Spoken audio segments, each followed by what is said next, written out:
Bienvenidos al 54º programa de Desnudos de los Gritos, 50 sombras de la actualidad. Mi nombre es Silvia Ramos de Barton, hoy es el 15º programa del año 2015 y el número 54. Salud. ¿Cómo le va a usted, Gustavo Eppel, en las operaciones y dirección? ¿Y a usted, Leo Despósito? ¿Qué tal? Muy bien, Silvia Ramos de Barton, ¿cómo anda usted? Muy bien, por suerte. Bueno, arrancamos con lo que quiero comentarle. Dale. Le quiero comentar dónde pueden encontrarnos en Facebook y en Instagram en Desnudos de los Gritos o en Twitter en @Desnudos y Gritos. El teléfono para comunicarse con la radio es 52564310, repito, 52564310. Llaman y ahí estamos. Y el mail del programa es desnudosyalosgritos@gmail.com. También pueden vernos nuestros rostros, bueno, si no se les rompe la computadora, adelante. Y eso que nos vinimos bonitos hoy, por los invitados. Lo dice usted, yo por mí no lo puedo decir jamás. Bueno. Ingresan a www.radiosentidos.com, radiosentidostodojunto.com.ar, dan clic a ver y nos ven en vivo, ahí está. Bueno, yo le quiero mandar un beso grande a mi peinador Gabriel Gangini y se vienen las vacaciones de invierno. Si vas a Mendoza no podés perderte de visitar la Bodega López, es única. Allí verás los toneles donde descansan los Mongenot que regalamos en el programa a nuestros invitados. Además cuentan con un restaurante impresionante que se llama Rincón de López, con grandes aberturas y terrazas con vista a la cordillera, bodegas y jardines de la casona. En cada fecha especial, como el Día del Padre, Día de la Madre, Día del Amigo, Día de los Enamorados, ya viene el Día del Amigo justamente, en Rincón López propone diferentes opciones gastronómicas acompañadas de un entorno ambientado según la ocasión. Convierten el espacio ideal para festejar y agasajar a tus comensales. También podés realizar distintos eventos empresariales, sociales y cenas privadas con una capacidad para 80 personas sentadas. Buenísimo. Temporada alta de enero a marzo y julio y lunes a sábados al mediodía. Vamos a escuchar la publicidad de Bodegas López. Bodegas López cumple 117 años comercializando en la Argentina sus vinos clásicos. Mongenot, Chateau Vie, Rincón Famoso, López, sus varietales Casona López y Cero y sus deliciosos espumosos, Mongenot y López. Bodega López, desde 1898, 4 generaciones y una misma familia. Hola, Tristan Grimaud. Hola, estoy buscando. Por otro lado, novedades de los cursos. Eso.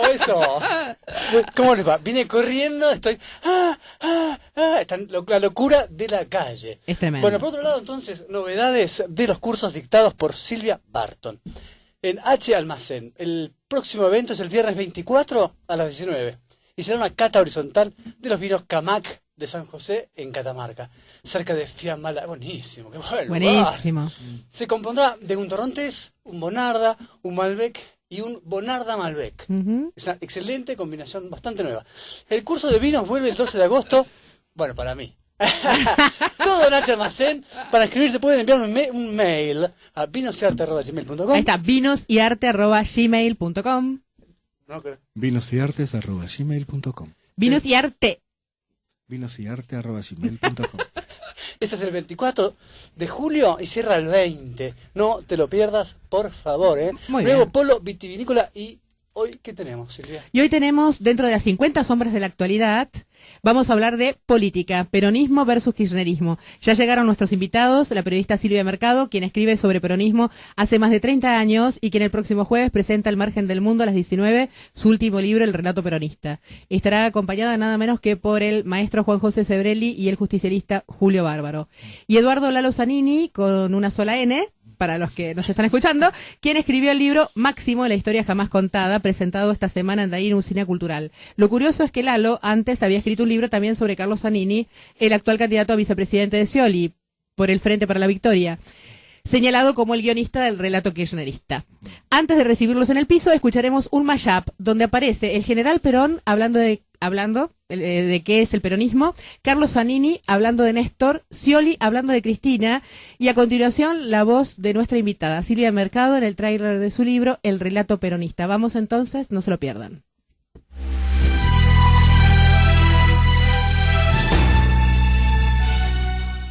La concepción justicialista que nace en 1945 es una concepción simple con una base filosófica firme y que obedece a un concepto cristiano y humanista de la política.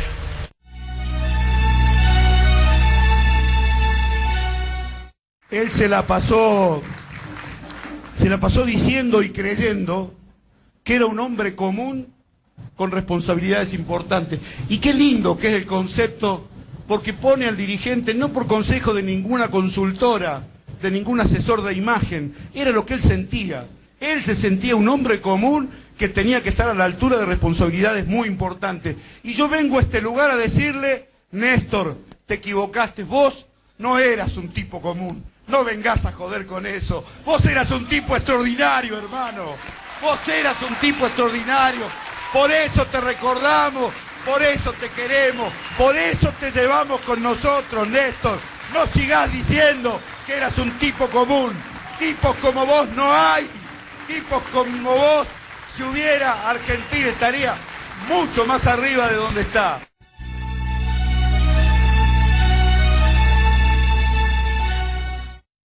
Nuestra presidenta está generando todas las condiciones políticas, económicas y sociales para que llevemos el proyecto a la victoria, por el bien de todo el pueblo argentino. Es nuestra responsabilidad lograrlo. Muchas gracias. En la Argentina se te perdona todo, menos que hables mal de Perón y el peronismo. El mote de gorila es casi como si te dijeran judío en la Alemania nazi. Queda fuera de registro. Te ponen una estrella amarilla en el saco y tu palabra deja de tener valor. La gente te ve en la calle y cruza de vereda.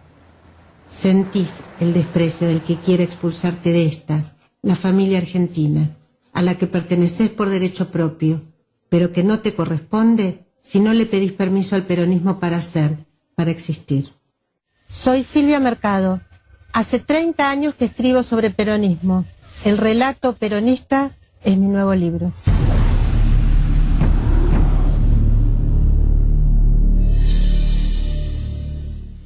Bienvenida Silvia Mercado a Desnudos de los Gritos, bienvenido Lalo Zanini a Desnudos de los Gritos. ¿Cómo les va? Bien. Muy bien me va. Qué bueno. Buenas tardes y gracias por invitarnos. Gracias. Silvia, hace 30 años que investigas del peronismo. ¿Qué conclusión sacaste?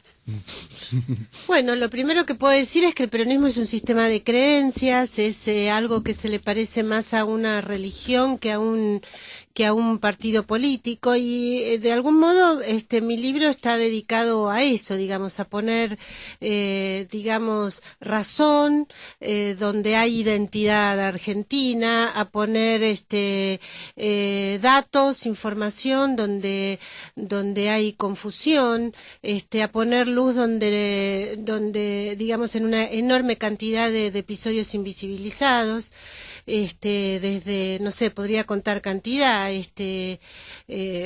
no sé, desde por ejemplo las movilizaciones estudiantiles de 1944, que prácticamente no han sido, digamos, nadie se acuerda, o las movilizaciones absolutamente, digamos, felices y digamos llenas de algarabía cuando se liberó París, cuando los aliados liberaron París y fueron duramente reprimidas por el gobierno de entonces, la dictadura de entonces, que era la dictadura del GO, liderada por Juan Domingo Perón. Parte del problema que hay es que no podemos comprender, por ejemplo, entre tantas cosas, me parece a mí, la Unión Democrática, porque no teníamos claro lo que como están invisibilizados esos episodios previos a la Unión Democrática, no teníamos claro cómo se vivía en ese momento en la Argentina, cómo, digamos, había mucha gente, que yo creo que era mayoría por entonces, que tenía miedo de que el gobierno del GO sea un gobierno pro-nazi, o que los alemanes luego de la derrota del Eje vengan a instalarse aquí a la Argentina. Eso que hoy puede parecer más loco, menos loco, en fin, depende para quién y para, digamos, sonaba muy creíble para una enorme cantidad gente en la Argentina, de izquierda, de centro, de derecha, sindicalistas, empresarios, dirigentes de los derechos civiles, eso es lo que explica, entre otras cosas, por qué, no sé, el Partido Comunista y la sociedad rural caminaron juntos. Y entonces, ¿cuál es? Pero la gran pregunta es, ¿por qué el peronismo logra triunfar a partir de 1945, o sea, a partir de ese momento? ¿Y por qué se mantiene? Sobre todo, ¿por qué se mantiene ese sistema? Porque es más un sistema discursivo, como vos decís, un sistema más de creencias, un sistema político. Es muy difícil describir al peronismo como un sistema político. Bueno, porque, digamos, evidentemente ese relato peronista construido desde el aparato de comunicación del gobierno toca fibras, digamos, que hacen a nuestra sociedad. Por cierto, eso lo supo Perón, aparte de eso yo lo cuento, digamos, cierta vocación melodramática que tiene la sociedad argentina, que ha sido estudiada incluso por distintos investigadores. Yo cuento particularmente de un investigador norteamericano que avanzó sobre ese análisis. Me parece realmente muy interesante, y por eso mi trabajo está destinado a poner rigor histórico a nuestras creencias, digamos, a poner racionalidad, porque si no es como que ser peronista es ser argentino, y yo creo que eso es muy complicado, primero que no pasa en ninguna parte del mundo, en cualquier lugar uno va y nadie entiende cómo puede ser que 70 años después un proceso digamos, que debería ser histórico, siga teniendo tantas resonancias en el presente, pero además pero hay una respuesta a eso. ¿Cuál? Es que todos los políticos se agarran de la bandera del peronismo para poder ganar las elecciones, simplemente por eso. Yo creo que no existe ni un peronista ya. En realidad, es toda una farsa que se monta para que la gente lo vote, y como la gente no está informada porque no le interesa nada la política, yo te diría, me juego por un porcentaje, yo creo que el 90% de los argentinos no le interesa la política. Bueno, el porcentaje que estás diciendo es exactamente el correcto. Por lo menos en las redes sociales, los interesados, los que conversan o discuten o debaten o se interesan por cuestiones políticas, es el 8-10% de los que, digamos, de los activos en las redes sociales. Y yo pienso que es así, el 10% de la gente es la única la que le interesa la política, los demás no. Y por cierto, el peronismo, o el supuestamente ser peronista, digamos, es sobre todo un sentido protector con el otro, un sentido, digamos, un cobijo. Yo digo que el peronismo es un cobijo, pero, y sí, se utiliza efectivamente, y tal vez los demás partidos no tuvieron esa noción de cobijo. Evidentemente nuestra sociedad está necesitada de protección paternal, maternal, o sea, hay algo que no podemos superar y digamos como que nunca maduramos, y bueno, sí, el peronismo sí conecta con eso, y los políticos que quieren usar en todo caso ese relato, digamos, que sobrevive hoy, lo hacen apelando a un mito que todos dan por cierto. Yo lo que cuento en el libro es que no es tan cierto como creemos. Me impresionó la reacción de Fontevecchia el domingo pasado, no sé si leíste. Sí, por supuesto, leí. Habló del neogorilismo. Yo no puedo creer, o sea, me parecía que era una persona más pensante, o sea, me chocó. Habló de neogorilismo, habló de que el neogorilismo estaba usado por una especie de revival político, mencionó tu libro como que era uno de los instigadores al neogorilismo. No entendí nada, no entendí. Bueno, yo le escribí a Jorge Fontevecchia porque yo le tengo mucho respeto, cariño, admiración, y le protesté, le dije, mirá, me parece que no leíste mi libro, porque justamente, digamos, lo que yo digo es que todos somos argentinos, los que son peronistas, los que no son peronistas, los que hablan bien de Perón, los que hablan mal de Perón, y lo que de algún modo busco es romper con esa estigmatización y claro, digamos, pero inclusive hablar de neogorilismo. claro. Bueno, él me dijo que de ningún modo, me contestó, me dijo que sí, que efectivamente no había visto el libro, que estaba de viaje, que de ningún modo quiso decir Ofenderte. que yo era neogorila, todo lo contrario, que él en realidad se estaba refiriendo ahí a una cantidad de periodistas, Alfredo Leuco, Plin Plin Plin, que tampoco me parece que sea Para el nada. caso, y que lo que había querido hacer, tengo la carta, la podría leer, es promocionar mi libro para que se lea. Pero hay Así una que cosa- bueno, le agradecí, Sí, hay una agradecí. cosa muy interesante en eso del neogorilismo, porque hablar de neogorilismo significa, otra vez, utilizando el sistema discursivo, hablar de un neoperonismo, que en realidad...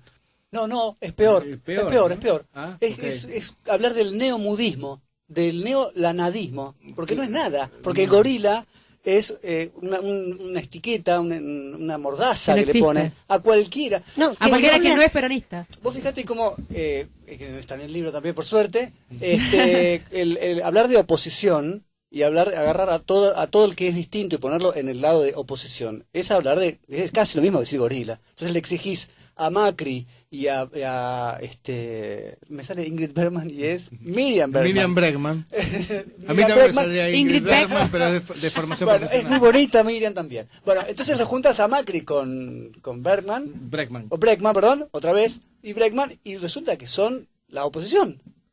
O sea, es una mordaza que le pones a cualquier cosa que quieran decir. Pues son la Claro, oposición. Miriam Bregman Es le lo- hace el juego a la derecha, digamos. Exacto. Claro. Entonces son los gorilas de nuevo. Pero es a esta la altura mordaza. del 2015 hablando todavía de derecha y de izquierda, cuando no existe ya nada de todo eso. Ahora lo tomamos, lo hablamos.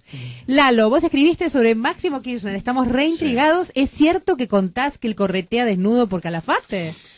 El primer capítulo del libro, Silvia, habla de los hijos del poder, ¿sí? De los excesos de los hijos del poder en Santa Cruz, como ocurre en tantas otras provincias de la Argentina. No es el único caso, el único signo, ni el único ni el último exceso que va a haber en una provincia del interior o en una ciudad, sino que esto forma parte de una radiografía después de gente que vino a gobernar la Argentina, que se instaló en Buenos Aires y que algunos siguieron, ¿sí?, en esa fiesta del poder y otros abandonaron.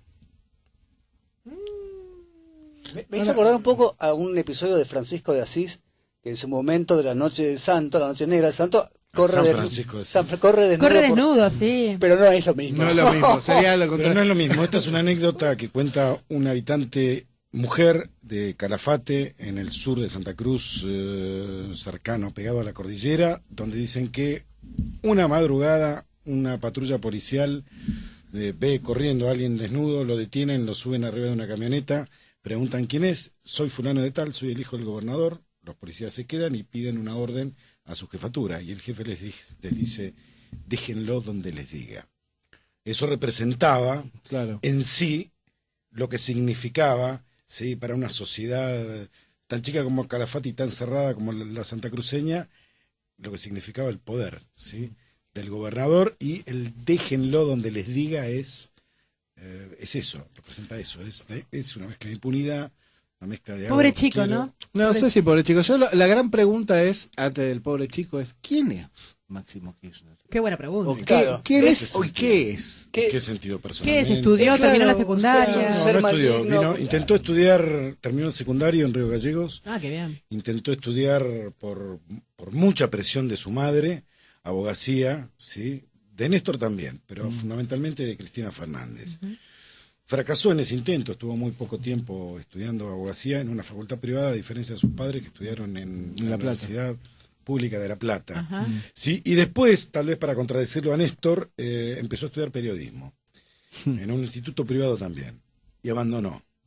Y se recluyó en Río Gallegos, allá cerca de 2000, sin pensar, sin esperar que 3 años después su padre se iba a convertir en el presidente de la Nación. Allí tuvo más presión como para hacer algo, y empezó a dedicarse incipientemente, gradualmente y de a poco al tema de la organización política que en el 2006 se empezó a conocer como la Cámpora. O sea que él viene ya desde los principios del gobierno de Néstor, ya está trabajando en algo similar a... En algo similar al que no le daban forma. Oficialmente la Cámpora nace el 28 de diciembre de 2006. Néstor Kirchner era el presidente de la Nación. O sea, es una broma de Día de los Inocentes, como corresponde. Sí, pero que también se correspondía con una cuestión que tiene que ver con la familia Cámpora. Allí Néstor le entrega a los familiares directos del presidente Cámpora los atributos del poder, la banda y el bastón presidencial. O sea que la Cámpora tiene como fecha de inicio el Día de los Inocentes y aparte los salones de la casa, los salones del poder, los salones de la Casa de Gobierno. No, la calle en comparación con la movilización callejera que decían representar. Claro. O sea, es todo lo contrario del peronismo. O sea, es un movimiento que nace del poder hacia abajo. No, bueno, pero volvemos y ¿no?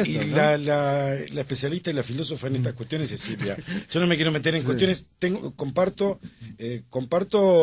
el panorama general. Yo digo que el kirchnerismo, para definirlo, y después vuelvo a Máximo, que el kirchnerismo es un desprendimiento de esa matriz, de esa religión, de esa cuestión a la que denominamos peronismo. A mí también se me piden definir peronismo después de 30 años de trabajar en periodismo político. Digo, ¿cuál de todas sus fases? La de los 90, esta, aquella otra del principio. Todos tomamos como base la matriz del peronismo del 45, ¿sí? Para definir después al resto. ¿Sí? A mí me queda muchas dudas, no, más certezas que dudas que en los 90 hubo menos peronismo que ahora.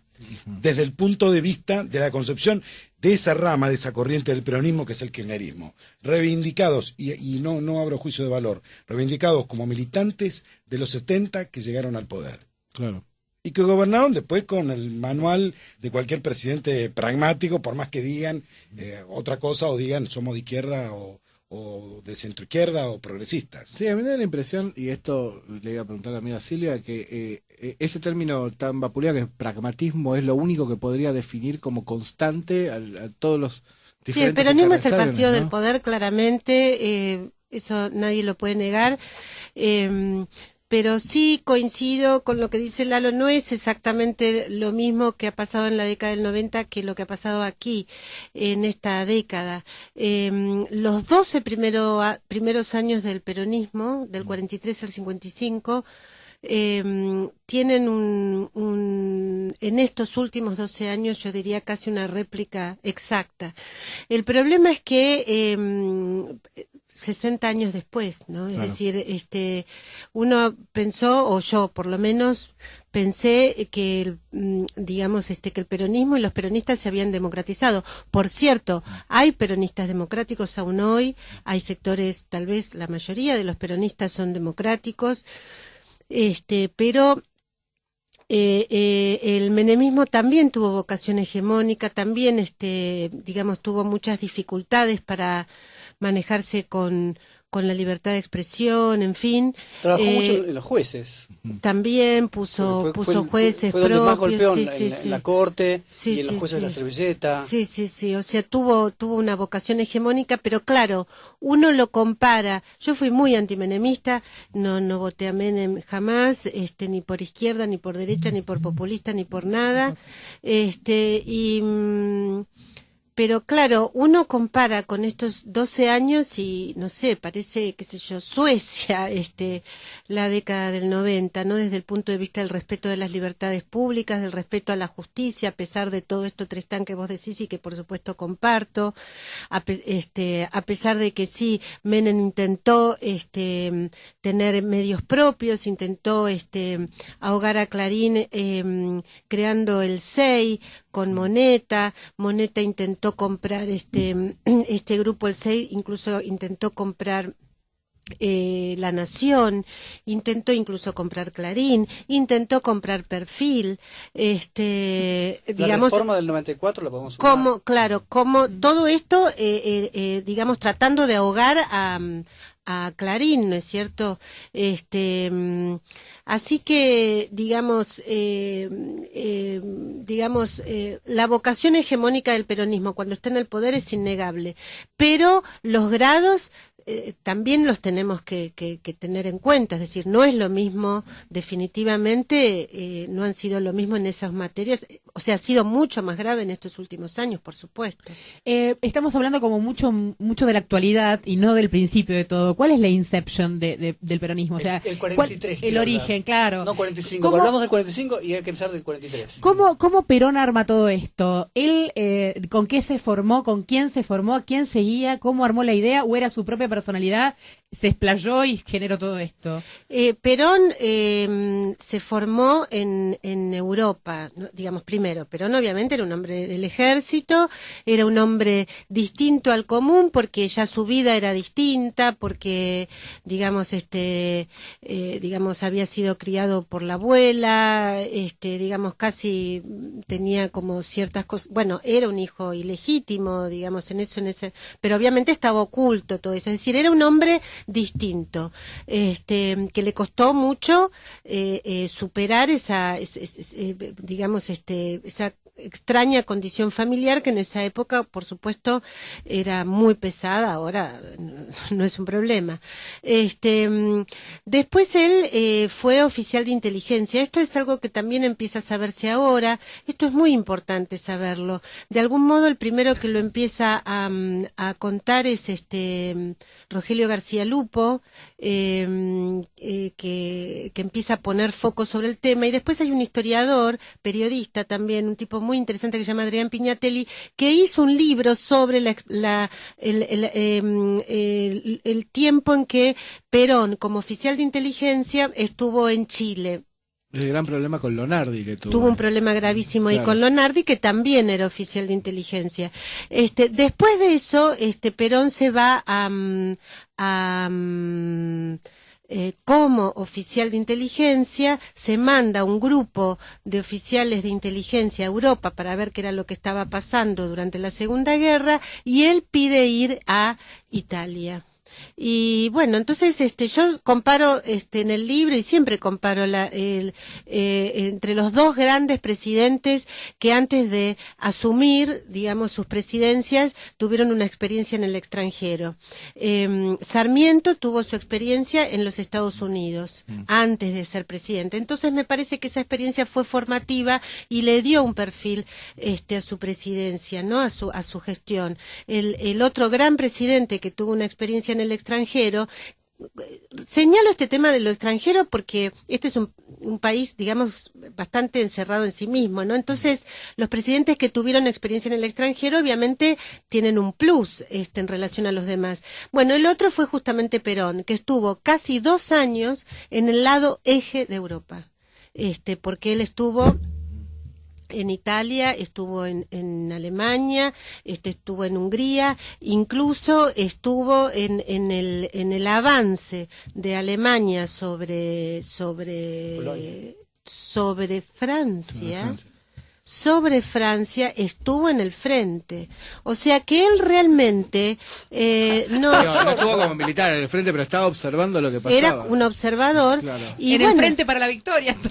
Y tuvo una enorme experiencia, además conoció realmente, ahí se empapó de la importancia de la propaganda para la construcción de poder, para la construcción de legitimidad, aún gobernando, es decir, no solamente para llegar al poder, y además conoció la marcha de Roma, con la cual Benito Mussolini digamos, se hizo del poder. La enorme diferencia entre Benito Mussolini y Perón es que Benito Mussolini se hace al poder, digamos, encara la marcha de Roma desde afuera del poder. Lo genial de Perón es que Perón todo lo hace desde el poder. Y nosotros tenemos esa visión de que, bueno, pobre Perón, lo metieron preso. El gobierno, digamos, el 85%, el 90% del gobierno en ese momento le respondía, y lo que hizo fue una maniobra brillante, para salvar el golpe de 1943, porque luego de la derrota del Eje, en la Argentina se hizo, sobre todo en la ciudad de Buenos Aires, una movilización tremendamente importante, que es la Marcha de la Constitución y la Libertad, que se hizo el 19 de septiembre de 1945, es decir, un mes antes del 17 de octubre del 45, que fue tremenda en cantidad de gente, pero tremenda, pero era algo así descomunal. Entonces, frente a eso, bueno, había que salvar el golpe del 43, había que salvar esa dictadura. Entonces Perón, que ya tenía, él usó esos años en el gobierno de la dictadura para hacer una campaña propia, digamos. Eso está muy claro, hay cantidad de testimonios que lo dicen. El tema es que tuvo la habilidad para,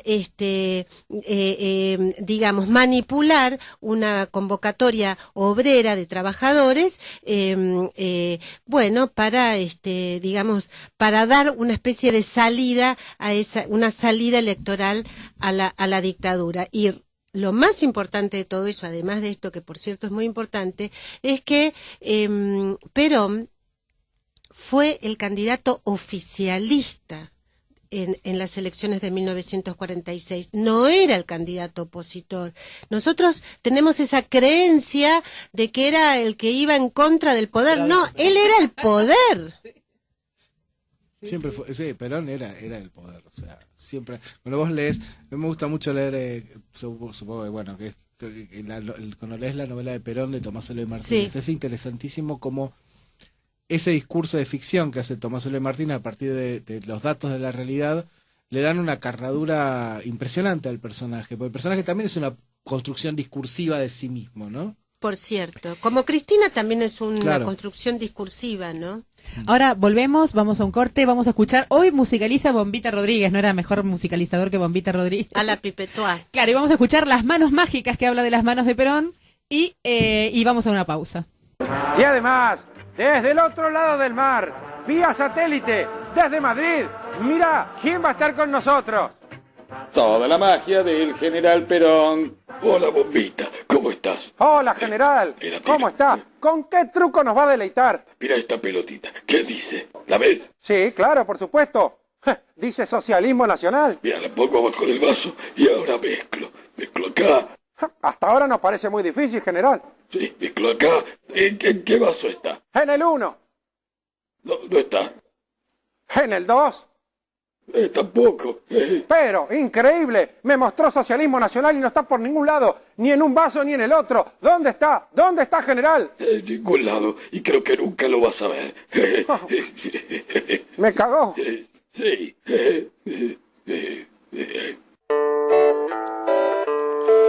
Las manos mágicas de Perón un truco van a hacer para quedarse en el poder, sorprendiendo a la JP.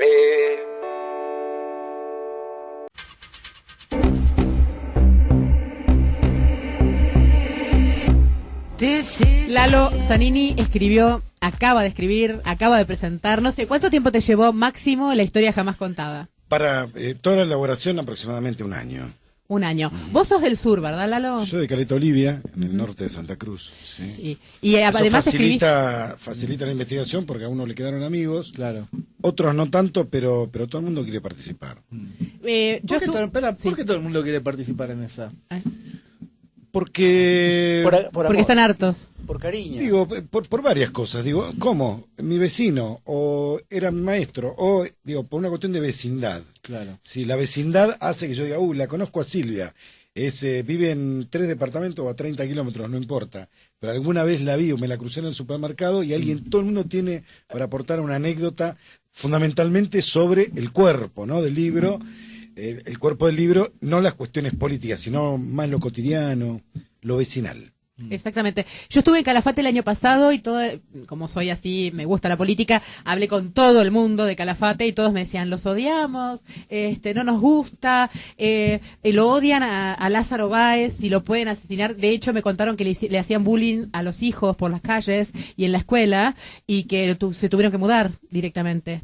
Esas cosas me contaba la gente, que la gente no lo soporta ni a los hijos ni a nada, o sea, y a la vez vos entras a Calafate y hay un cartel así enorme con la cara, bienvenida señora presidenta a su tierra. Hay un cartel, ¿sabía? Sí, es contradictorio porque también se hicieron prósperos, no solo los hoteles que administra la familia Kirchner, sino el resto de los hoteleros privados, las casas de gastronomía, las excursiones, todo eso porque de alguna forma esa promoción de dos santacruceños que llegaban al poder hicieron que naturalmente mucha gente se interesara por eso. Claro.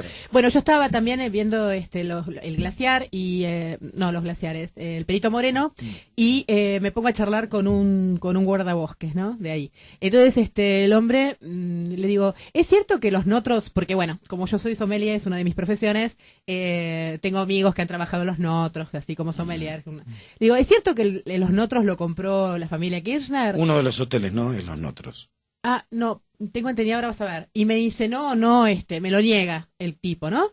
Y se hace como que él no sabe mucho, pero vos imagínate que está casi adentro del parque, los Notros. El que está dentro del parque, ese me habían contado que lo había comprado Cristina. Escuchá lo que pasa. Entonces estoy charlando con él y le sale la radio, es una cosa increíble lo que sucede, la radio sale, la voz, viste, en alto de alguien que le hablaba, le decía, escúchame, llamó la señora y dice que si le podés ir abriendo el hotel, que tiene que pasar el plomero a hacer las últimas arreglos de... y el tipo se pone conmigo, y le digo, perdón, cuando corta le digo, la señora es Cristina. Y me dijo sí. Te cuento una anécdota, más que anécdota es una información, que es casi un adelanto, porque no está en el libro. No. A lo mejor está en algún otro, o a lo mejor se convierte en noticia o en información. Dentro del Parque Nacional hay varias concesiones. Una de ellas queda enfrente, del otro lado del brazo rico del lago argentino, ¿sí? Que antiguamente se llamaba La Jerónima. Empezaron a averiguar, porque no se puede tener propiedades dentro de un parque nacional. Claro.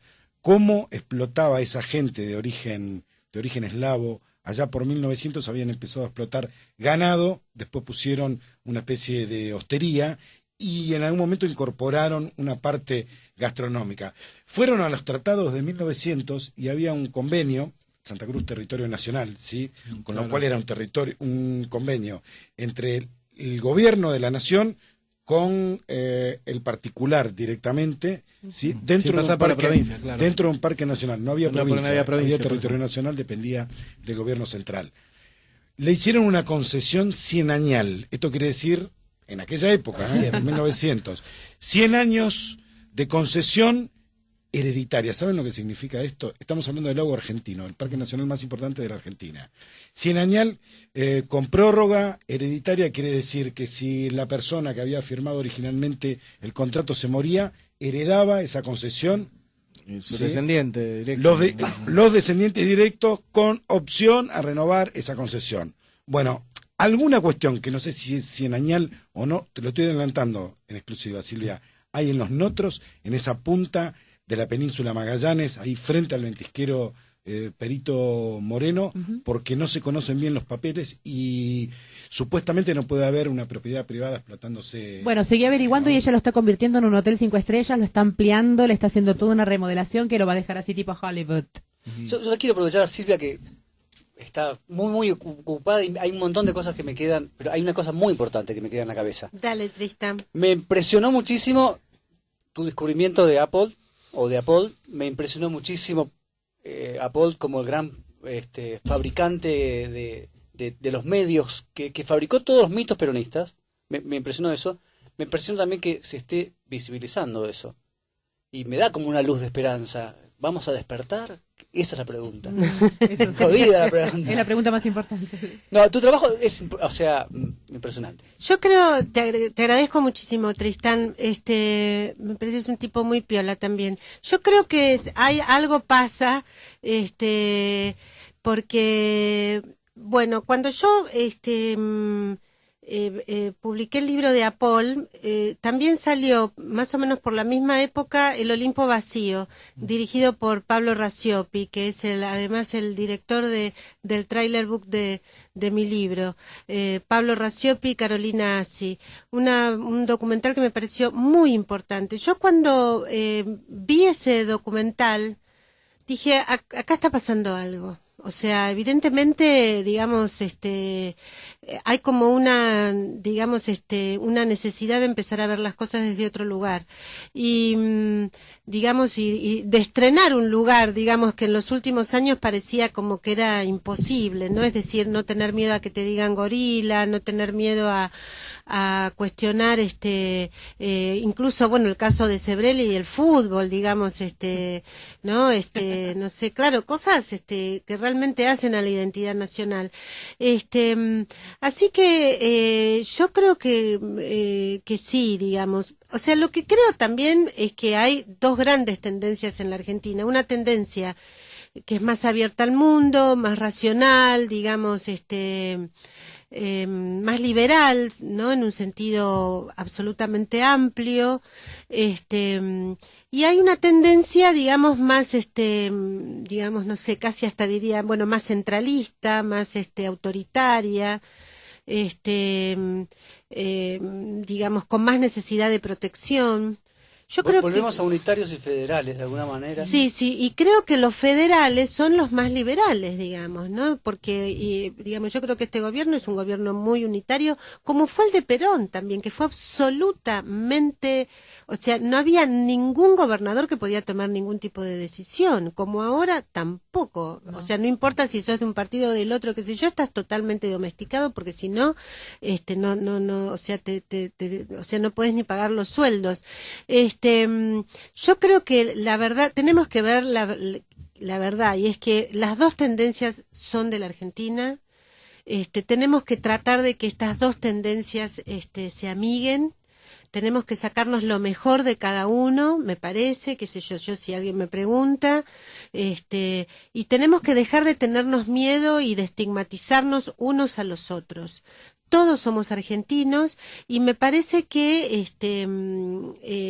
digamos, que hay chances de que así sea. Depende, hay días que estoy, no sé, como a vos te debe pasar, absolutamente pesimista, ¿no? Desesperada. Yo claro. estoy desesperada. Hay días que uno está totalmente pesimista y hay días que está absolutamente optimista. Con respecto a lo de los federales y todo eso, yo estuve en el verano en el NOA de vacaciones, Ajá. recorrí todo. Y lo que noté es esto, sí, recontra unitario, no existe el federalismo, pero después me di cuenta también de algo importante, nunca va a haber un presidente federal, no les conviene. Al que asume como presidente, no le conviene que se le independicen las provincias, ¿me entendés? No le conviene, le conviene ser unitario y manejar todo. Claro, no son. Vos decís con las intendencias, Ni con las intendencias ni con sus propios territorios, y muchos de nuestros presidentes fueron gobernadores. Claro. Sí. Exactamente. Caudillos. O sea, no hay salida para eso. Yo creo que esto es unitario para siempre. Yo creo que Argentina es un país caudillista y el desafío es que haya una especie de caudillo, por decirlo así, o democrático, digamos, que respete a los otros. O sea, los países, yo tengo un amigo que se llama Mariano Causino, que estudia mucho, que es experto en política internacional, que él dice que los países repiten su carácter, digamos, a lo largo de toda la historia, no importa si son comunistas o capitalistas. Y el nuestro es un rasgo caudillista. El tema es cómo la sociedad civil no es del todo aplastada por el caudillo, digamos. Ese es nuestro desafío. Tuvimos caudillos, desde mi punto de vista, más democráticos, como por ejemplo Urquiza, ¿no? Y más modernos, como fue Urquiza. Y tuvimos prohombres de la patria, también muy liberales, pero también comprendiendo, digamos, nuestras raíces indígenas, nuestras raíces, digamos, de la madre tierra, como el caso de Juan Bautista Alberdi. Es decir, y San Martín también se había formado en el exterior, claro, que cuando vos nombrabas a los sí, grandes sí, que marcaron tendencias, San Martín totalmente de acuerdo. Sí, sí. Mira, no lo había visto así, sí. Claro. De todas maneras, hay algo que a mí me llama la atención de la Argentina, y es la vocación apocalíptica que tiene, ¿no? Es esa cosa de ciclos en los cuales todo revienta, que es como periódico. Me parece que el peronismo ha triunfado muchas veces en generar esas condiciones apocalípticas, de la condición de tabula rasa para volver a empezar, y como vos decís, otra vez se repite el mismo ciclo, con errores muy similares. Digo, cuando yo trato de comparar, o cuando cualquiera, yo digo, comparás el discurso peronista, que es cierto, del primer peronismo con el actual, digamos, se vuelven a repetir como las mismas constantes, las mismas apelaciones a lo mismo. A mí el otro día me llamó poderosamente la atención algo, vi una chica de 16 años, 17, llevaba una pulsera que decía las Malvinas son argentinas, ¿no? Y una remera de Néstor. Era así, claro. Bien. Que dije, hemos vuelto a cierto uso de símbolos que hacía mucho tiempo que yo no veía, ¿no? O sea, yo que fui bueno, claro, que acá la dictadura, acá la dictadura también apeló a ese sentimiento malvinero, digamos, para consolidarse. Bueno, somos emocionales, ¿te imaginas? No hay nadie, o sea, el que se anima a decir, no, mire, las Malvinas no son argentinas, viste, viste, le caen las 7 plagas de Egipto, viste, o sea, o 10, no me acuerdo cuántas eran las plagas, pero, perfecto. Pero acá le agregamos 3 más, seguro. Claro, seguro que acá le agregamos 3 más. Pero entre eso y no tener nada, no, esa simbología, ¿representa un compromiso o es una cuestión superficial? No entiendo. Yo nunca logro entenderlo del todo. Lo que sí sé es que, porque escucho, digamos, pibes jóvenes, adolescentes, postadolescentes, hay una reiteración de eslogans que, o sea, esta idea de que la política empezó con Néstor y que la patria se fundó cuando Néstor vino del sur en su caballo blanco después de cruzar los Andes. Pero eso me parece es más una provocación para que alguna gente conteste y ninguna otra cosa. No lo sé, pero con hay los mucha chicos gente que los lo chicos cree. jóvenes, con los chicos hay algo más jóvenes importante. me parece el que símbolo más eso es lo usado a mejor. nivel internacional es el Che, la cara del Che. Y fíjate cómo se mantiene. Para mí que es malísimo. Los esto. relatos son Los muy relatos poderosos. Son muy poderosos. El Pero hecho de que saben esté quién el es, Che, pero saben quién es el Che, yo siempre digo, entre un chico que no lee y un chico que lee cualquier cosa, prefiero uno que lee cualquier cosa. Sí. Cualquier cosa es todo lo que no nos gusta, novelas, revistas deportivas. Digo, entre ese chico, el que no lee, prefiero el que lee cualquier cosa. Sí, pero y el que se traga el marketing, el símbolo y el conciencia, sí, pero para ponerse una remera, y esto no es sin tomarme la broma, para ponerse una remera de la Cámpora, alguien, por lo menos por Google, tiene que preguntarse o poner quién era Cámpora.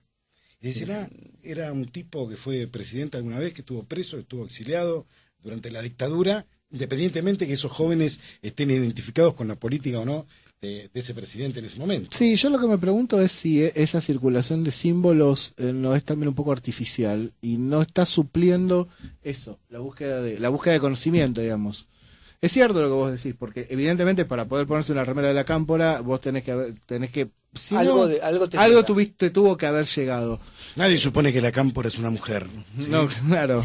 No, lo que digo, y tomo de los dos libros que escribió Silvia, de la primera época peronista, también ese relato épico tenía que ver y puede compararse o parangonarse o hacerse un espejo con lo que está ocurriendo. Digo, ¿qué analizamos? ¿Los chicos movilizados en la calle por algo o porque solo se pusieron una remera y gritan cuando la presidenta de la Nación, que sí tiene algunas cuestiones imposturales que vender o para transmitirlo como a ella le sale y como a ella le parece? Esto es otra cosa, me parece que son dos planos y dos escenarios distintos. Volvió a la política, como dicen.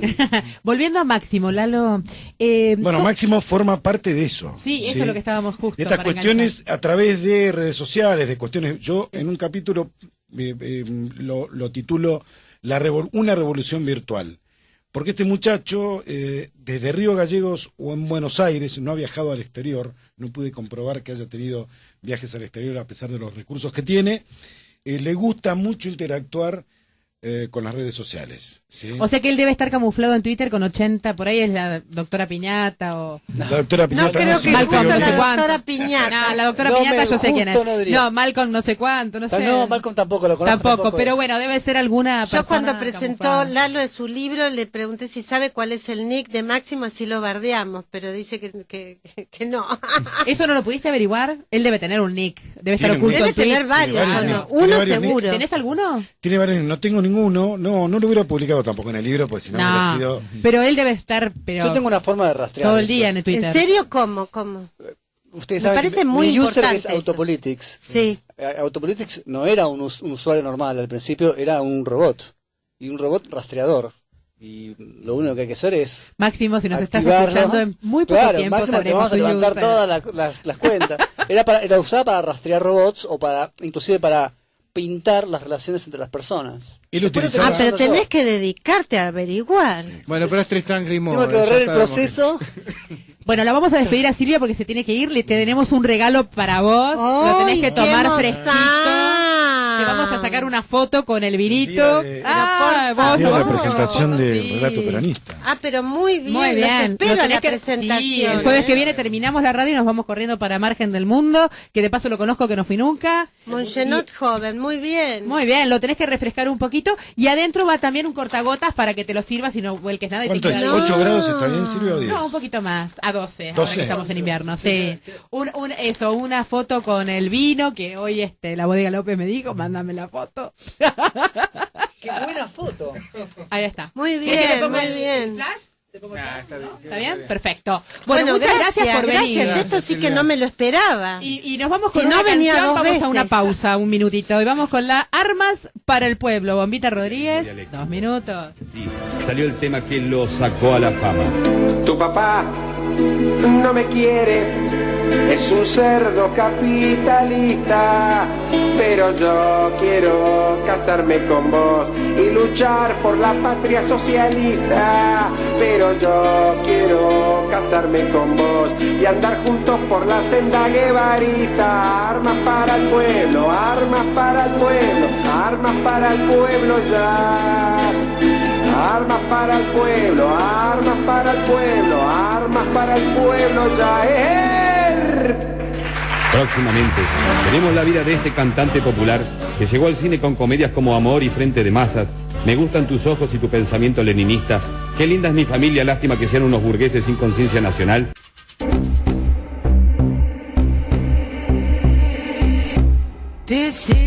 Seguimos en Desnudos en los Gritos, ahora a solas con Lalo Zanini. Te queremos preguntar todo sobre Máximo, todo lo que nos puedas contar. Además de que correteaba desnudo por las calles de Calafate. Pero yo tengo una pregunta primero. ¿Por qué se te ocurrió Máximo? ¿Te lo pidieron? Máximo, bueno, Editorial Planeta se sienta con los autores. Yo había escrito la biografía de Carlos Zanini, el creador, marzo de 2014. El libro estaba, digámoslo de esta forma, planchado. Claro. ¿Sí? Para ser sinceros. Un poco raro, porque es un personaje tan... Marzo de 2014. Claro, marzo de 2014. Gracias a la Presidenta de la Nación, el 17 de junio de 2015, un año y 3 meses después, ya estaba por salir de lo que se llama en la editorial la circulación, de vuelta a reedición, y a 15 días de salir Máximo.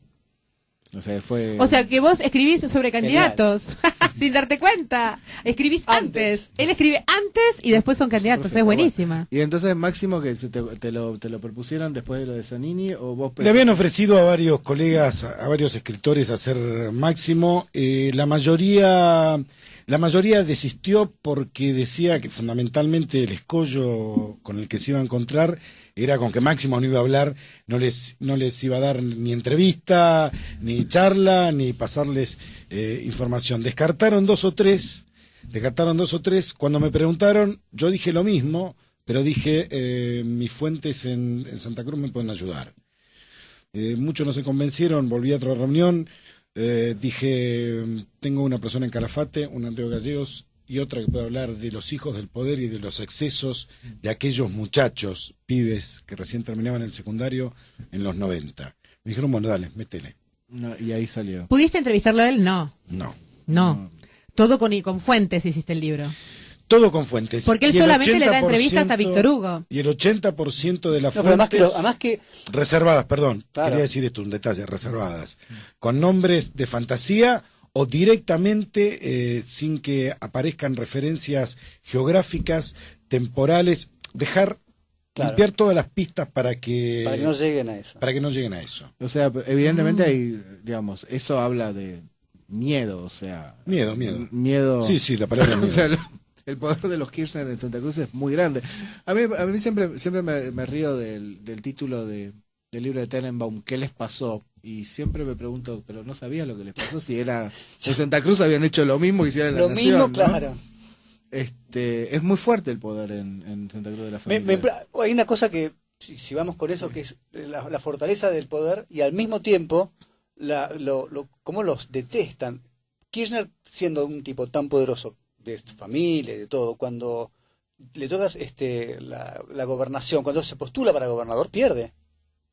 El que ganó fue Arnold. Claro. Y por la ley de lemas, Kirchner, que era el segundo, hace un acuerdo con Arnold. Ese es el inicio del Frente para la Victoria en Santa Cruz. Ajá. ¿Sí? Hay una anécdota, una persona en el 2003 se hacen elecciones de intendente en Río Gallegos. ¿Sí? Gana Néstor, sale segundo en la elección nacional con el 22%, ¿sí? La presidencial de 2003. Claro. Y en Río Gallegos gana un intendente de extracción radical, Héctor Roquel, que ahora vuelve a ser candidato en esta elección. Roquel, exacto. Entonces le preguntan, ¿pero cómo? En el pueblo del presidente de la Nación, usted que es radical, ¿le ganó al peronismo? Sí, porque acá lo conocemos todos. Es una síntesis maravillosa. Es una síntesis maravillosa sobre de lo que decía Leonardo respecto de que en Santa Cruz está muy concentrado el poder. Tengan en cuenta que Santa Cruz es el segundo territorio en extensión de la Argentina, ¿sí? 270.000 kilómetros cuadrados y tiene 17 ciudades o pueblos con distancias mínimas de 300, 350 kilómetros entre cada una. La gente no se conoce entre sí. Uno puede tener parientes en Caleta Olivia, otro en Río Gallegos, pero no hay empatía social, claro, no hay conexión social. Ahora sí, un poco más a través de las redes se ha armado una red, eso es para otro libro, una red fabulosa como si fuera subterránea, tratando de contar todas las cosas que pasan en Santa Cruz y que no se animan a publicar los medios de Santa Cruz, que están cooptados por la publicidad oficial, que es un instrumento fabuloso de poder. Es Rudy Ulloa, sí. ¿no? El más fuerte de los empresarios de medios allá. Se está retirando un poco Rudy de los... Los medios dependen de la publicidad oficial y van para acá o vienen para allá por la publicidad ¿Qué oficial. estaba haciendo Máximo en el momento que falleció Néstor Kirchner? Estaba Néstor Carlos. en su casa de Río Gallegos. Estaba durmiendo, lo llamó la madre, agarró su camioneta, se fue a Calafate, a los 280 kilómetros a Calafate, se encontró con Cristina, por supuesto absolutamente desolada, era la madrugada, pero este muchacho que en ese momento tenía 35 años exactamente, cumplía en febrero 36, empezó ese día su acto, su rol, su mandato en la vida de contener a su madre, porque se había dado cuenta de que su padre no iba a estar más, y a meterse más activamente en la política, el 27 de octubre de 2010. A pesar de que la Cámpora teóricamente había sido creada por él, pero que eso es mentira. La Cámpora en realidad fue pensada en algún momento por Néstor, cuando estos movimientos incipientes juveniles del kirchnerismo del 2003 empezaban a acompañar al gobierno, pero que alguno venía del movimiento Evita, del norte de Gran Buenos Aires, de la JP del sur de la provincia de Buenos Aires, y Néstor, con aquel proyecto de la transversalidad de captar gente de otros partidos, viniesen de donde viniesen, dijo, también le tenemos que dar fuerza juvenil a esto. Lo empezó a hablar con algunos muchachos, con Máximo, le comentó la idea a Cristina, y yo creo que el que tenía esto en la cabeza y que lo redondeó fue Néstor, y que le dijo a Máximo, vos te encargás de la organización. Pero Máximo nunca ocupó un cargo formal dentro de la estructura de la Cámpora. El secretario general es Andrés Larroque desde siempre. Elegido... Que dice que es el verdadero cráneo. ¿Le tomaste algún cariño a Máximo? El verdadero cerebro de la Cámpora es Guado de Pedro. Guado de Pedro. Y el verdadero ejecutor, el que labura 24 por 24 horas en la Cámpora, es Andrés el Cuervo Larroque. O sea, ellos dos son... porque a mí me cuesta que a Máximo se Esa le es haya la dirigencia ocurrido de la Cámpora. No puede ser nunca que haya sido idea de él, porque no. O sea, no me cierra que sea... Ahora lo explicaste, porque yo siempre me preguntaba, ¿cómo la va a crear él si no... No puede ser. ¿Cómo hace la gente para seguirlo a Máximo? O sea, ¿qué les gusta de Máximo? ¿El poder? ¿Que es el hijo de Cristina?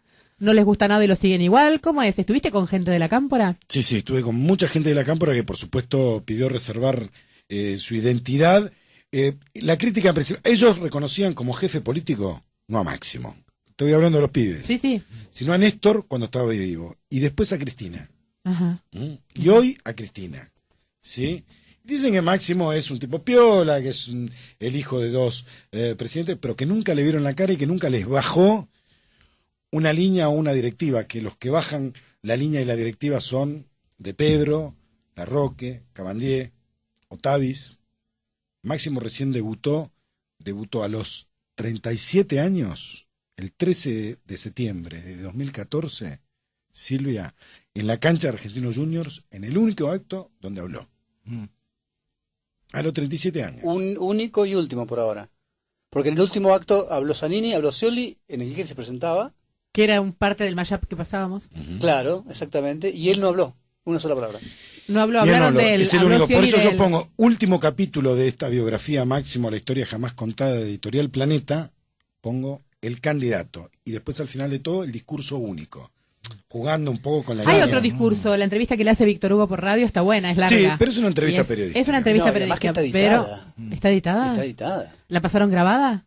La pasaron grabada y cortada. Por Dios. no Sí, sabía. pero yo creo que por teléfono, con el teléfono, cuando uno tiene que dar la cara, no es lo mismo No. la radio que la televisión. No, ¿sí? No, ni siquiera le creo. Yo creo que no mucho- resiste una conferencia de prensa de 3 periodistas amigos. O sea que yo creo que no puede ir a 6, 7, 8. No. Mucho menos de 3 periodistas independientes. Digo, el No, ejercicio... bueno, eso seguro. Y esto le pasó a Carlos Zanini. Pero ni siquiera puede ir a 678. No, y además, si no Eso tenés es- formación, es esa imposible parte- enfrentar ¿Por un qué? medio, es imposible ¿Por si qué no decís tenés que le pasó a formación. Zanini? Imposible. Le pasó a Carlos Zanini. Carlos Zanini es absolutamente lo contrario a lo que es Máximo, un tipo formado en la izquierda revolucionaria en los 70, que estuvo en Cana en serio. De este gobierno, el único alto funcionario que estuvo preso y torturado fue Carlos Zanini. No hay otro que haya estado tanto tiempo y en esas condiciones, 3 años. Se recibió de abogado en la Universidad Nacional de Córdoba, se fue a vivir a Río Gallegos, se le murió su primera mujer allí en Río Gallegos, con 2 chicos de brazos, se casó con su segunda mujer, conoció a Néstor y a Cristina como abogados y fue, primero, asesor técnico de la Intendencia de Río Gallegos en el 87, ministro de Gobierno en el 91 cuando Néstor asumió la primera vez la gobernación. ¿Me siguen? Ministro de Gobierno, Poder Ejecutivo. Diputado provincial, presidente del bloque del Frente para la Victoria que reformó 2 constituciones provinciales, Poder Legislativo, y presidente del Tribunal Superior de Justicia de la provincia de Santa Cruz. Poder judicial. Poder Fue, Judicial. fue juez de la, Poderes. fue juez de la Suprema Corte. Estuvo en todos Presidente, lados. presidente Bueno, del además Tribunal es el Superior. guionista del Por eso, relato, por ¿no es cierto? Y yo pongo en ese libro, que es el verdadero cerebro, que es el creador, porque hay que leer cuando uno tenga tiempo. La reforma de la reforma del 94 replica, es el espejo de la reforma nacional. Muchos gobernadores dijeron, Sí. aprovechemos el Pacto de Olivos, metamos la cláusula, no lo pudo hacer Mendoza, por ejemplo, pero sí lo hizo la provincia de Buenos Aires y Santa Cruz. Una reelección del gobernador. Sí, lo hizo Duhalde acá, dijo, bueno, nadie me va a decir nada porque estos dos Ya lo metieron. están tejiendo por arriba la reelección del presidente riojano, ¿sí? Entonces, los Kirchner aprovechan en el 94 y modifican la cláusula de la reelección por única vez del gobernador. 94. En el 98, Carlos Zanini arma un proyecto de consulta popular para ver si la provincia quería reformar de nuevo. Nunca se vio. Yo no sé si hay antecedentes en el mundo que algún abogado me lo diga.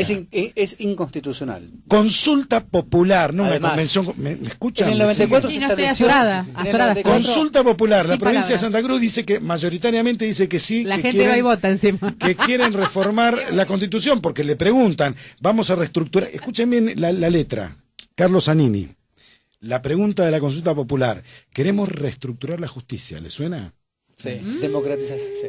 El Poder Ejecutivo, si entre otras cosas, ahora se los explico, la cláusula de consanguineidad, ¿sí?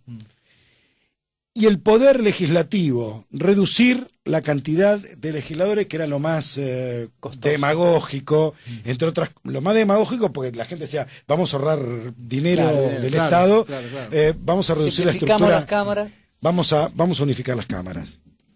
En el 98, Carlos Zanini es el mismo informante de esa reforma y el artículo más importante era eliminar la reelección por única vez para ponerla reelección indefinida.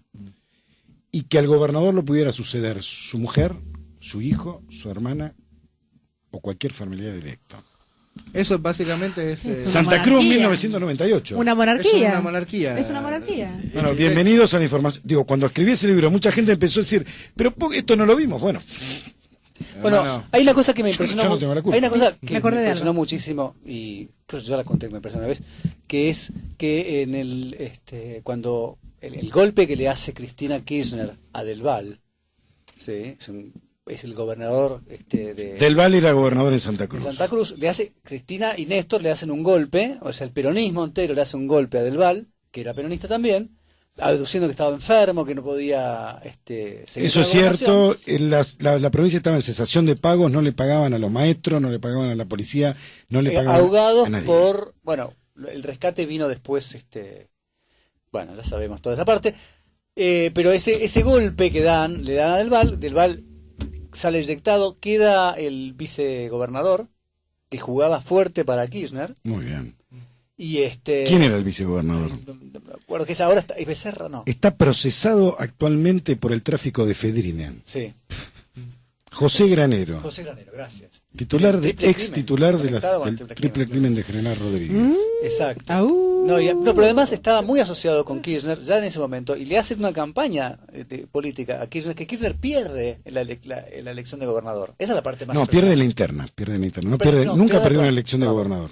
Pierde la interna, exacto, pierde la interna, a pesar de toda la fuerza que tenía, pierde la interna. Y a mí me hizo acordar muchísimo a, si yo traigo el mismo mecanismo y lo traigo para acá, me hizo acordar muchísimo a ese enroque que le gustaba hacer Kirchner, de provocar un golpe y no ser él el que está, ¿no? El que está en la primera línea, sino que en la segunda, y aparece después. Es como la carta, lo mismo que hizo Perón en el 45. Generar la necesidad para después convertirme en un indispensable. Lo digo en el libro del creador. Esas condiciones las generó Carlos Zanini. Es tremendo. Bueno, eso yo me acuerdo que en una época yo laburé muy poco tiempo con Majul para lo que después fue él y ella, que al principio se iba a llamar El Loco. Pero justo en el medio se muere Néstor cuando se está escribiendo ese libro. Trabajé poco tiempo. Pero Bielsa decía que... No, Bielsa no, perdón. Alberto Fernández, otro del cual habría que escribir un libro, porque se lo merece. Te voy a tirar otro título también para vos. Decía que Néstor tenía la impresión, siempre era un bombero, o sea, era un bombero que venía y salvaba todo, pero rompía absolutamente todo y tenía que generar constantemente las condiciones de ruptura de todo para venir a agudizar las contradicciones es uno de los axiomas de la izquierda revolucionaria en los 70. Maoísta. No se olviden que Carlos Zanini viene del maoísmo. En los 70 militaba en una agrupación que se llamaba Vanguardia Comunista y por la cual lo meten preso, por lo cual sufre la cárcel y la tortura en Córdoba y en La Plata. Sí, perdón, aparte lo meten preso durante el gobierno de Isabel, o sea, no es que lo meten preso. Él va a Santa Cruz después, él va a Santa Cruz apenas lo liberan en una especie de... en el 78, antes del Mundial, lo liberan de la U9 de La Plata, los pabellones de la muerte, él se va a Córdoba, se vuelve en tren, era de una familia muy humilde, pero muy humilde, empieza a trabajar en un frigorífico, él mismo lo cuenta, en un frigorífico en Villa María, y cada vez que tenía que ir a cursar una materia se tomaba el tren o el colectivo 180, Villa María de Córdoba, 140 kilómetros de distancia. Y así se recibió de abogado. Y cuando empezó a pedir laburo, todavía en la dictadura, nadie se lo quería dar. Claro. Lo llama un amigo del sur y le dice, Chino, venite para acá. Era un ex compañero y un ex militante como él. Él era parte del grupo de los cordobeses.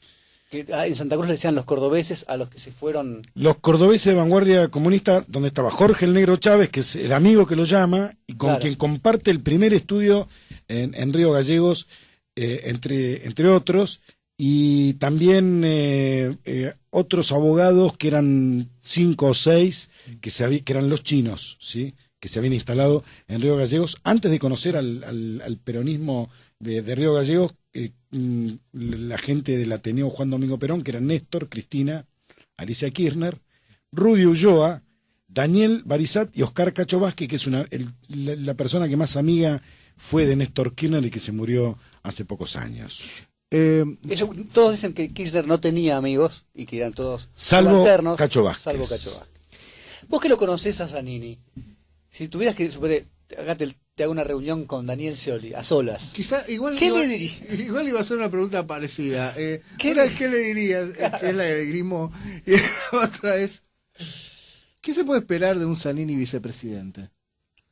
Yo tengo toda una idea, es la misma pregunta. Una fantasía al respecto. Bueno, las mujeres son más fantasiosas siempre que los hombres. Silvia es la más fantasiosa. Yo soy muy... ¿Hasta qué punto? Todo lo que suponemos es cierto. Cristina lo puso para no equivocarse, como con Julio Cobos, que se lo impuso Néstor y que resultó un traidor a su visión, proyecto, a su proyecto y a su gobierno. Ningún vicepresidente del mundo puede votar en contra de una resolución del propio gobierno.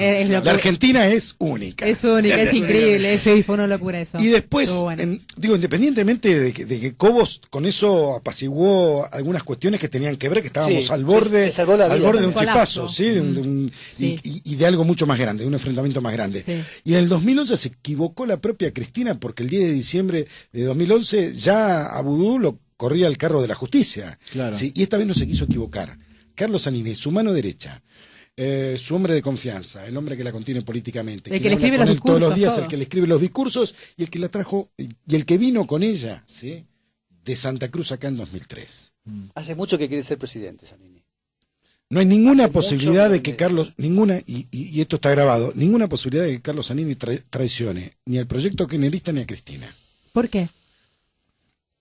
Porque él está convencido, creo que es el funcionario kirchnerista más duro, justamente por eso que yo decía, como el creador, ¿sí? del kirchnerismo, el verdadero cerebro, va a traicionar su propio escrito, su propio libro. Claro. ¿Qué le espera? Tenés razón. ¿Qué le espera a Daniel Scioli entonces? ¿Qué le espera a Daniel Scioli? Hay una fantasía al respecto. Porque Daniel le hicieron una entrevista a Zanini, que creo que está en perfil, muy cortita, lo agarraron y le preguntaron así, y le dijeron cómo se llevaba con Scioli, que muy bien, que lo estuvo conversando, que lo ve mucho más convencido, y que le parece que lo ve muy dócil. Claro, y que espera que no tengan que llegar a mayores.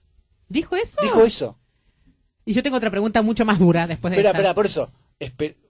Daniel Scioli tiene que dormir con chaleco de bala. ¿Cómo es la Con cosa? guardaespaldas. Creo que no, que van a tener una relación muy cordial. Los dos son personas muy cordiales que van a hablar, pero Carlos Zanini es el autor, el cerebro, claro. Pero el creador. Pero más llevar también, ¿o no? El creador, la persona que proveyó de filosofía y de letra, que encontró un ejecutor como Néstor primero y como Cristina después. Los debe amar. Por eso Cristina pero no te da miedo así físicamente de que le pase algo a Scioli, pues es que desaparezca Scioli, digamos. Claro, que parezca un espero accidente. que no tengamos que llegar a mayores. Yo creo que Scioli no carece del carácter y de la capacidad intelectual o política para oponerse a una persona a un con semejante tipo. 3 neuronas. No te estoy hablando de Zanini, 3 neuronas. O sea, yo creo que es imposible. Pero no es solo Zanini, porque es, a ver, Guado de Pedro es primer candidato a diputado, ¿sí? de la provincia de Buenos Aires, posiblemente sea, si gana, Scioli. Todo en esta hipótesis. Sí. No vemos nada por hecho. Yo no lo doy por hecho. Presidente de la Cámara de Diputados de Pedro, el cerebro de la cámpora, el tipo que más piensa en la cámpora, el tipo que más sabe y el que mejor elabora estrategias, de Pedro. Presidente de la Cámara de Diputados, tercero en la línea de sucesión presidencial. El segundo, Zanini. Según mi punto de vista, el creador, el verdadero cerebro del kirchnerismo, Carlos Zanini. ¿Qué más queda para Scioli? Lo único que le queda es la lapicera. Y Cristina dirigiendo relajada, y la chequera, de jefa siempre política, la chequera, siempre. En el llano, pongámosle, en el llano de... Tengo la pregunta más difícil que me cuesta hacértela, pero en público, así, grabado, en la radio, etcétera, pero la tengo que hacer. Bueno. ¿Es cierto que la cámpora está armada?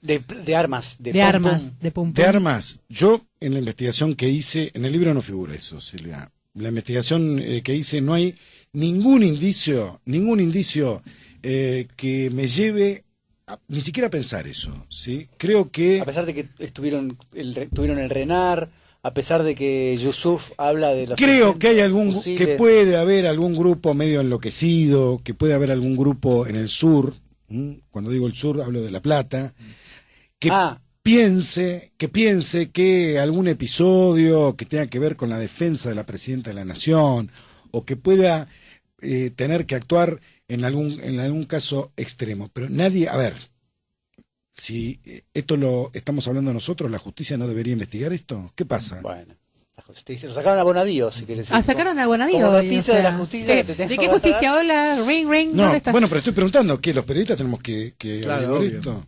Y sí. Igual, perdón que me metan esto, y yo doy por verosímil la idea de que yo no dudo de que algún grupúsculo tenga 3 o 4 armas, porque locos hay en todos lados y en todos los partidos políticos. Ahora, Bueno, estamos bailando. Bueno, Locos ahora, hay en todos los partidos políticos dije eso y justo vi lo a alguien vemos bailando. ahora. Bueno, pero creo que acá me parece que hay algo. Yo creo que que estos tipos, si bien se creen herederos de la vieja militancia de los 70 y todos, descubrieron algo que lo había descubierto Menem, que no hace falta poner una bomba cuando vos manejas las cajas. No hace falta. No hace falta disciplinar a la gente con la violencia cuando vos manejás el dinero. Impresionante esa frase. Claro, ¿qué necesidad de poner una bomba si manejas la caja? Menem con Cavallo terminaron el proyecto económico que había iniciado Martínez Llosa en la dictadura, que era el mismo proyecto, sin necesidad de ejercer la violencia, simplemente ejerciendo la chequera. Claro, la chequera es lo principal. Fernando Iglesias sí nos recuerda que hay 3 instituciones peronistas y son la mafia, la caja y la patota. Bueno. Eso Néstor lo tenía clarísimo. Pero ¿de qué peronismo estamos hablando? Porque volvemos al principio del programa. Claro. Digo, yo creo que el desprendimiento, el kirchnerismo es un desprendimiento peronista, pero que no le queda casi nada de peronista. Creo que tiene proyecto. Silvia Mercado hablaba del caudillismo y yo comparto esa visión caudillista, para ponerlo en términos institucionales, esa cuestión hiperpresidencialista que tenemos los argentinos. No sabemos quién, nos importa quién va de candidato a vice, por eso para mí es secundario lo de Zanini, es secundario quien sea el vice de Macri, o el segundo, no el primero para darle la chance de que sea conocido, sino el segundo en la lista de candidatos a diputados nacionales de cualquier partido. ¿Sí? Con esta cuestión de no sabemos qué votamos, ¿sí? El kirchnerismo interpreta esto como válido. Con esos pibes estábamos hablando de la Cámpora, que estaban, yo no diría huérfanos, pues no estaban movilizados, ¿sí? Que les empezó a despertar esta cuestión de ponerse una pulsera o de ponerse una remera, claro, o alguna iconografía que tuviera que ver con lo político, pero que el 27 de octubre de 2010 la muerte de Néstor definitivamente le despertó, les tocó por otro lado. Y esto no es un acto político, ni está pensado estratégicamente. Yo no digo que Carlos Zanini pensó hasta la muerte de Néstor Kirchner, ¿sí? Esto ocurrió. No sabemos. Pero sabía cómo utilizarlo. Esto ocurrió. Y esa cuestión que le faltaba, esa militancia juvenil en la calle que acompaña a la presidenta en todos los actos, era ese toque emocional. Porque los Kirchner interpretan muy bien estas cuestiones emocionales como otros dirigentes. Así como Alfonsín apeló en el 83. A ver, todavía se discute 30 años después si el cajón que quemó el dirigente peronista Herminio Iglesias en la 9 de julio fue contundente para que Alfonsín ganara las elecciones. Y digo que hubo con eso un golpe emocional en la gente que venía de años, no solo de la dictadura, años y años de dictaduras y de violencias, y eso actuó como un golpe emocional. Basta de violencia. Se explica, claro, lo digo en el libro, lo digo en el último libro, Máximo, se explica por qué Amado Vudú y Cristina obtuvieron el 54%, no los obtuvo Vudú, los obtuvo Cristina, y así hubiera puesto a Drácula, Cristina ganaba por el mismo margen. Volviendo a los cajones, ¿por qué velaron a Néstor con el cajón cerrado? Es una pregunta que nos hacemos todos. Si todavía no llegué, me gustaría escribir sobre la muerte, la verdadera muerte de Néstor Kirchner. ¿Te gusta el título? Me encanta, y tengo otra más, porque está relacionado. Yo ya tengo tu título próximo. El médico de Néstor. A ese tenés que investigar. Porque hay muchos comentarios en Santa Cruz. Yo estuve en Santa Cruz, te conté, además tengo un par de amigos que me cuentan, y el tema del médico de Néstor es un tema más grande que Zanini. Y bueno, por ejemplo, ¿por qué no le puso el desfibrilador? ¿Cómo se dice? Porque no había. No había en el momento que él se descompone. Claro. ¿Por qué no se lo puso antes? Se lo podrían haber puesto antes. ¿Por qué no viajó con una unidad coronaria? Claro. Esa es otra pregunta. Bueno, y muchas cosas más. El médico es una pieza muy importante en toda esa familia. Igual es muy interesante eso de la muerte de Néstor. Néstor muere a destiempo, o sea, muere desfibrilado. Hay un montón de cosas por las carencias. O sea, la misma política se llevó irónicamente. La idea de nosotros hacer política es construir poder y no acciones para la gente, que sería lo que debería hacer, que es lo más lógico. Pero eso es lo que la gente no entiende. Eso es lo que la gente no entiende. Si la gente entendiera que los políticos lo único que quieren es poder y dinero, y que no les importa nada si tienen hijos, si no tienen, si tienen trabajo. Sí, pero estos políticos, no, está bien, pero estás generalizando eso. Y yo no generalizo en el gobierno para no quedar embarcado, digo, en el medio de la... Está bien, un barro que sí, está bien. Lo que vamos a seguir votando. Del otro lado también te puedo poner tantos ejemplos como de este, ¿sí? del otro lado. Hay una pregunta que largué medio así a destiempo, pero me queda todavía. Máximo, ¿le tomaste algún cariño a Máximo? ¿Llegaste a acceder un poco a él? Yo le tomé respeto a cuando escribí la biografía de Carlo Zanini, le tomé respeto, ¿sí? Distancia, pero respeto. Hablé con los hermanos, hablé de la niñez y de la adolescencia humilde, de haber estado en Cana, sí, haber sido torturado. Cuando llegó a Río Gallegos se le murió la primera mujer. No tuvo mucha Este suerte. es un tipo especial. Para salir de eso y llegar donde llegó, es un tipo especial. Máximo me parece un personaje más de tantas familias que habría que hacer una radiografía de cada una de ellas, ¿sí? Los hijos de los Sadi en Catamarca, Claro. o el del diputado Luque que asesinaron a María Soledad Morales, el caso de Salta, el caso de Santiago del Estero con la chica que apareció también involucrada con el jefe de policía. Todo esto, en Tucumán Levos, ¿no? En Tucumán Levos. Todo esto lleva a una cuestión en las provincias que nosotros debatimos desde acá, desde la oportunidad nuestra y desde los medios de comunicación, que es la etapa artesanal de la trata de blanca, ¿sí? Ahí está. Y de la violencia Ahí quería llegar. contra la mujer. Trata de blanca, droga y la violencia contra la mujer. Esas tres cosas que están unidas. ¿Y qué pasa ahí en los hotelitos de Río Gallegos? Hay unos hotelitos. Bueno, ahí. nena, tenemos la cámpora lo tiene Otavis, digamos, tampoco, digamos, que es una... Otavis, que es un golpeador de la mujer. La mujer lo denunció por golpeador. Sí. Los dedos. Es algo increíble. La desfiguró, sí. Sí, claro, sí, por supuesto. Y es un jefe de la cámpora. Sí, es un jefe de la cámpora y está denunciando. Laura Elías es la mujer que lo denunció por tener también algunas propiedades, lavaderos y playas y cosas de no estacionamiento. santas. Bueno, nos quedó hablar de la droga y todo ese mito de la droga y todo eso, que no, vamos a comprar el libro y vamos a hablarlo. No, el tema de Máximo y sus amigos cometieron los excesos, estábamos hablando justamente de los hijos del poder.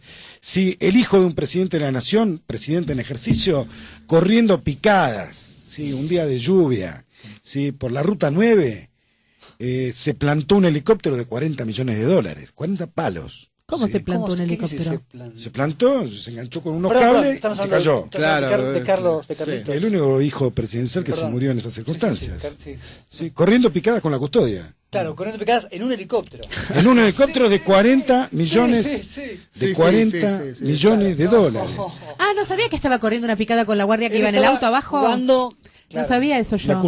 La custodia lo seguía desde abajo y él corría, desafiaba, iban a una carrera con Silvio Oltra. Entonces corrían picadas hasta que lo enganchó un cable de alta tensión, $40 millones.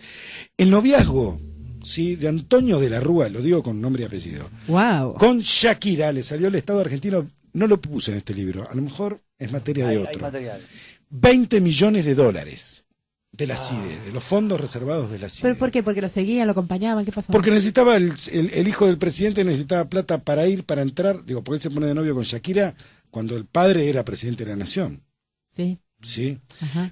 Esos dos personajes comparados con Máximo, que no le gusta la ropa, no le gusta el perfume importado, no le gustan los autos. No le gusta viajar. No le gusta viajar, Increíble. no viaja afuera. Por supuesto que... No le gusta estudiar. Por supuesto que sabe que tiene la plata en el banco como para vivir toda la vida. ¿Qué es lo que le gusta a Máximo? Sin mover un dedo. ¿La PlayStation? No, tampoco es el pibe le gusta la PlayStation, pero no de las 24 horas de la PlayStation, ni el cerebro, yo lo sintetizo así. Ni el pibe que está a las 24 horas frente a la PlayStation, ni el cerebro de la cámpora, ninguna de las dos cosas. O sea, la nada en el medio. No, un tipo normal que le gusta estar con su familia en Río Gallegos y que la mala noticia es que lo pusieron de candidato a diputado nacional y que si sale va a tener que venir al Congreso de la Nación ante la mirada de las cámaras, los fotógrafos, no todos nosotros. Y además es uno de los directivos de Otesur y está hasta las manos. No, escúchame, Otesur ya fue. Deja, Máximo, quédate tranquilo, no necesitas... No, digo esto en serio, Silvia, él le convenía y hubiera deseado ser candidato a diputado provincial, porque no se tenía que mover de Río Gallegos como diputado provincial. Ahí está, Máximo, de candidato provincial. No, pero no le daba. Ya está. No te da. Bueno, Lalo Zanini, que te quiero tanto, nos presentó una amiga en común, Luciana Giordano, que le mando un beso grande. Muchas gracias por venir. Gracias, Silvia. Esto te queremos mucho, sos un genio. Tengo un evento ahora acá a la salida. Sí, lo abrimos en la vereda y lo... Vamos. Sí. No, pero no es demasiado. Un Monchenón para tomar ahí la un Monchenón joven, te va a encantar. Hay que enfriarlo un poquito. Muchas gracias. Y nos vamos hasta el jueves que viene, que vamos a tener una sorpresa. Y nos vamos con Número 6, Bombita, un Perón para todos, desopilante. Escúchenlo. Hasta luego, hasta el jueves.